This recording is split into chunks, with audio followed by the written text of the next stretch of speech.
Alexander the great کون تھا؟ اس نے مختلف علاقوں کو قبضے میں کیسے رکھا تھا؟ اس نے افغانستان کو اپنے قبضے میں کیوں لانا چاہا؟ یہ بہادر اور گریٹ لیڈر یہاں کیسے ناکام رہا اور کیوں افغانستان کو آج تک کوئی قبضے میں نہ لا سکا؟ الیگزینڈر دی گریٹ ایک مشہور ملیٹری لیڈر اور تاریخ کے سب سے زیادہ انفلوئنشل لیڈرز میں سے ایک تھا۔ وہ جولائی 356 BCE کو مقدونیہ کے قدیم دارالحکومت پیلا میں پیدا ہوا۔ الیگزینڈر کنگ فلپ II کے بیٹے تھے۔ انہوں نے اپنی بنیادی تعلیم ایرسٹوٹل سے سیکھی۔ ایرسٹوٹل نے اس میں سیکھنے اور علم کی محبت پیدا کی۔ اس تعلیم نے ان کی لیڈرشپ صلاحیتوں میں اہم کردار ادا کیا۔ جب الیگزینڈر صرف 16 سال کا ہی تھا کہ اس کے والد نے اسے مقدونیہ کا ریجنٹ مقرر کیا۔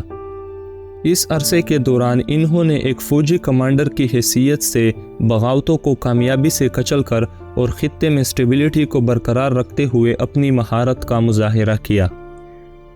336 BCE میں ایک عالمیہ اس وقت پیش آیا جب کنگ فلپ II کو قتل کر دیا گیا اور الیگزینڈر 20 سال کی عمر میں تخت پر بیٹھا۔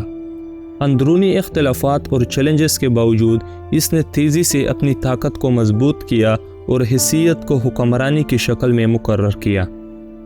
اس کے بنیادی مقاصد میں سے ایک مقدونیہ سلطنت کو توسیع دینے اور فارس سلطنت کے خلاف بدلہ لینے کے اپنے والد کے خواب کو پورا کرنا تھا۔ 334 BCE میں الیگزینڈر نے اپنی ملیٹری فتوحات کا آغاز کرتے ہوئے فارس کے خلاف پہلی فوجی مہم شروع کی۔ اگلی دہائی کے دوران اس نے اپنی فوجوں کی قیادت کی، فارس فورسز کو شکست دی اور وسیع علاقوں پر قبضہ کیا۔ الیگزینڈر کے دوستوں نے اس کی ہمت اور لڑنے کی صلاحیت دیکھ کر اس سے کافی متاثر ہوئے۔ اس کی یہ فتوحات اسے ایشیا، مصر اور ہندوستان لے گئی۔ ان شاندار کامیابیوں کے باوجود اس نے اپنی فوجوں کی حوصلے کو برقرار رکھنے کے ساتھ ساتھ اپنی حکمرانی کے تخت کو مسلسل دیے جانے والے چیلنجز کا بھی سامنا کیا۔ فارس کے بعد الیگزینڈر اور ان کی فوج نے سیریا اور فونیشیا کی طرف رخ کیا۔ یہاں انہیں کامیابی حاصل ہوئی اور ان علاقوں پر قابض رہے۔ 332 BCE میں انہیں ایجپٹ کے لوگوں نے بلایا کیونکہ یہاں پرشیا کی سلطنت تھی اور ایجپشین لوگ اس سلطنت سے خوش نہیں تھے۔ الیگزینڈر نے ایجپٹ آ کر الیگزینڈریا نام سے شہر تعمیر کیا اور مؤثر طریقے سے ایجپٹ کی سلطنت سنبھالی۔ اسی طرح آہستہ آہستہ الیگزینڈر اور ان کی فوج نے مکمل پلاننگ اور فوجی حکمت عملی کے ساتھ مختلف علاقوں کو اپنے کنٹرول میں رکھ لیا۔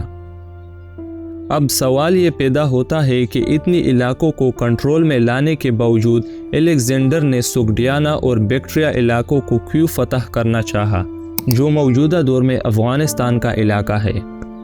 سوگڈیانا اور بیکٹریا الیگزینڈر کے لیے بہت ضروری تھے کیونکہ یہ علاقے سینٹرل ایشیا اور انڈین سب کانٹیننٹ کے لیے گیٹ وے کے طور پر کام کرتے تھے۔ ان علاقوں کو کنٹرول میں لا کر الیگزینڈر تجارتی راستوں میں مضبوط موجودگی قائم کر سکتا تھا۔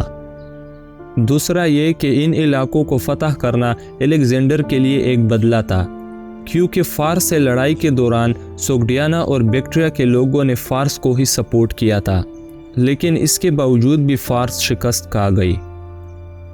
اس وجہ سے الیگزینڈر نے ان علاقوں کو فتح کرنا چاہا اور یہاں اپنی سلطنت قائم کر کے ان سے بدلہ لینا چاہتا تھا۔